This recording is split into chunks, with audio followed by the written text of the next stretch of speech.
Next on Great Day at 9A, how the Bristol community continues to support the families of 3 officers involved in an ambush attack 2 weeks ago. My nickname growing up was Butterfingers. An incredible story of a woman getting her lost wedding ring back. The reunion you'll definitely want to see. An unexpected spot for spooks and scares. We're taking you on a trip to the birthplace of Halloween. It's just a jump to the left.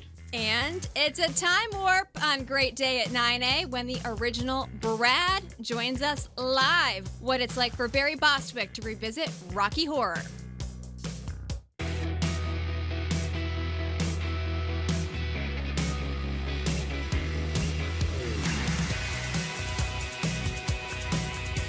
Hey everybody, welcome to Great Day at 9A. I'm Scott Haney. I'm Caitlin Francis.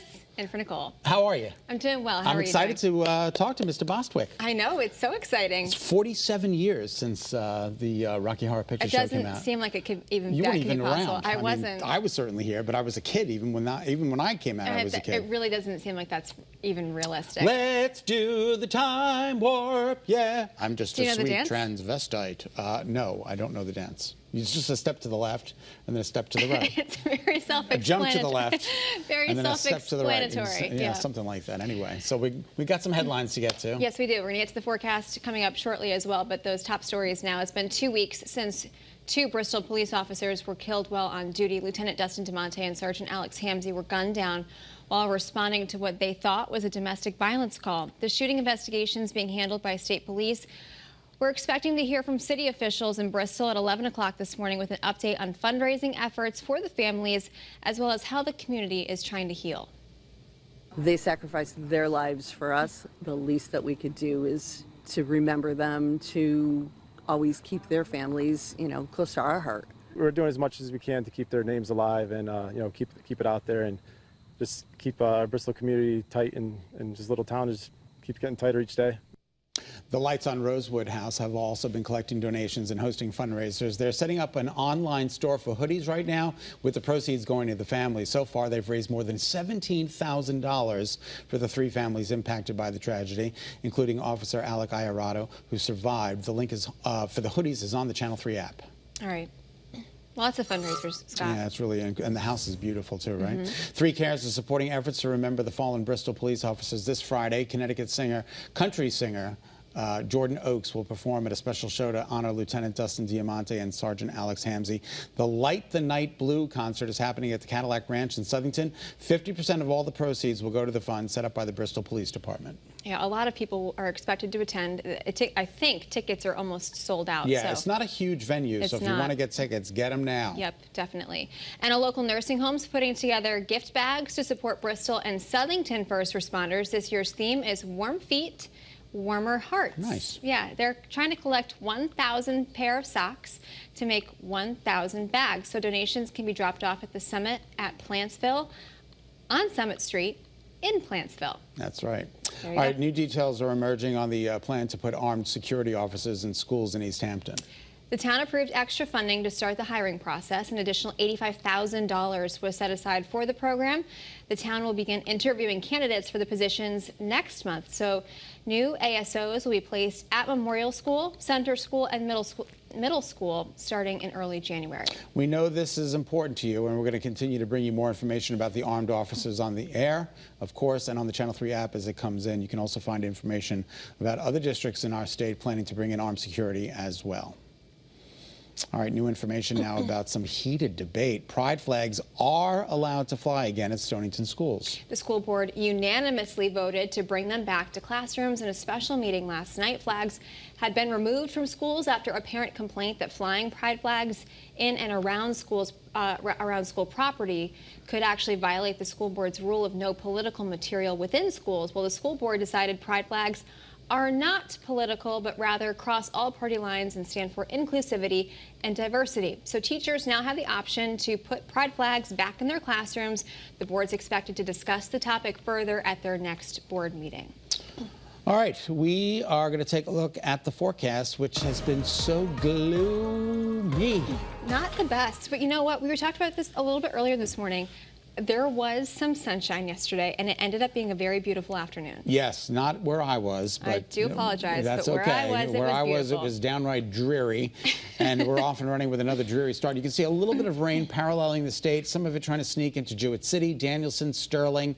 A little bit of that rain is trying to make its way in, but for the most part, we are scanning the state dry, which is good news. Now, according to Futurecast, tomorrow's weather today, look at this, by 5 p.m., there might be some holes in the action.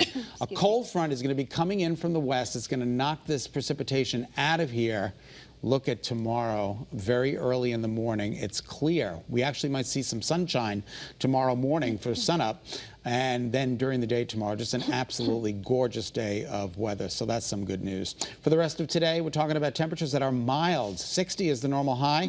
We're going to be in the upper 60s with mostly cloudy skies. But by 7 p.m., we should start to see some partial clearing. And I'll have your 3-day forecast coming up in just a bit.